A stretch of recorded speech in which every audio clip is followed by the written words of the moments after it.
All right, our next guest is one of the funniest new comedians we've seen in a long time. He flips cultural stereotyping on its head with hilarious results. Let's welcome him in.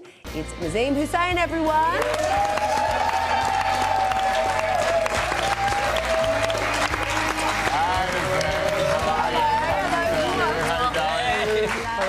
I can't believe there's no desk. I wore these stupid-ass pants because I thought... And hey, Joe was the same, man. Yeah. I thought that was intentional. There's a lot of pockets there. There's a lot of pockets. You could put items. Can you just hold that for me? He's going to be knocking this stuff off. Ridiculous. I just brought attention to it. You really did. Everybody was Now things just got awkward. You are a very funny man. We met last night at an event. You had me in absolute stitches. Your show on SBS is called Legally Brown. And it's a cracker. It's very funny. And what is so interesting is that your comedy draws on race and religion, and you sort of do these social experiments, don't you, to flip racism on its head? Yeah, I like comedy where you're actually interacting with real people. So a lot of it, you know, you get the best sort of comedy, I think, when you don't know what's going to come. So you have an idea and you test it out on the general public, and yeah, it just writes itself. It's also cheaper, I think, that way. Should we see a little bit of your show? Let's have a look and put it into context. Do you like watching me play? Yeah, you're good, yeah. You're very good. You're a bowler, aren't you? No, I'm one of the greatest batsmen in the Oh, world. sorry. You know who I am, right? Yeah, I know you are, of course. Yeah, let's stand, we can stand next. My husband is going to have a heart attack. It looks more like me when I take my glasses off. Yeah, you look a lot younger, actually, in person. Of course I'm him. Who do you think I am? That's you. No, it's not. Of course it is. That's definitely me. Is it? It's for my daughter. Yeah, well, just tell her that you saw me and she'll be really excited. Sorry, I didn't... No, that's all right. Probably maybe the shades. Yeah, maybe. Yeah, that's better. Now I look a lot similar to the photo. Oh, you're so Beautiful work. Yeah. Legally Brown. Yeah.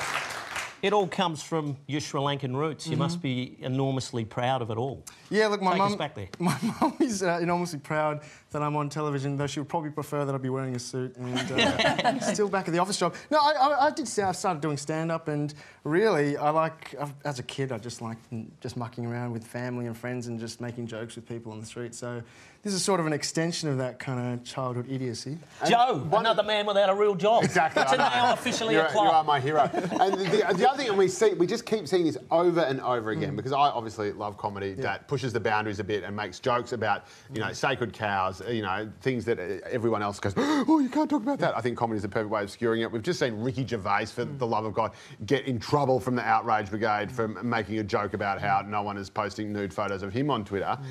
Do you think about how, you know, when you're, you know, coming up with an idea, how if it's going to offend people, if you know if people are going to go, oh my God, you can't say that. How dare you joke about racism? Like, I think comedy is supposed to subvert ideas. So, you know, first it's got to be funny. But secondly, I think for me, I always think about the target. So the target's got to be right. It can't be a vulnerable target. So, for instance, you know, it's got to be someone that you've got to be punching up. So someone, you know, like yourself, you'd be the perfect target. You're a white middle-class male. You're a TV presenter. You're influential. You're powerful. I can make fun of you. Hey, stop it. He's a powerful man, Joe Hildman. Make as many powerful jokes as you like about him.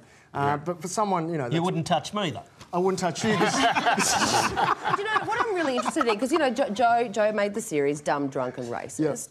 From your comedy show and your experience, you know, how do you view Australians? Do you think we're a racist bunch of people? I don't know if you could say, is Australia racist? It's not a simple question like that. I think, obviously, Australia does have issues with racism and race relations. So, you know, I think we're very defensive when we talk about racism. You know, whenever somebody brings up racism in Australia, there's a hysterical response. Like, well, are we racist? You know, there are other countries more racist than us. Look at Saudi Arabia. I don't know why we compare ourselves to outwardly draconian societies like Saudi Arabia. We should be able to have a comfortable conversation about racism, and I think comedy allows us to joke about things or talk about the absurdity of racism in a way that makes us feel good about ourselves, because Australia is just not at a place where we can just be comfortable just saying, yeah, we do have some problems with racism. We talk about sexism, and I think that's fine in Australia. We're comfortable with that conversation. Homophobia, that's okay. But in Australia, racism is still it's a very difficult topic to talk about.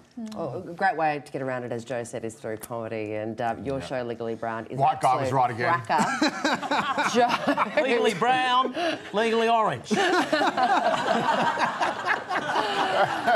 It is on SBS. Thank you very much, Nazeem.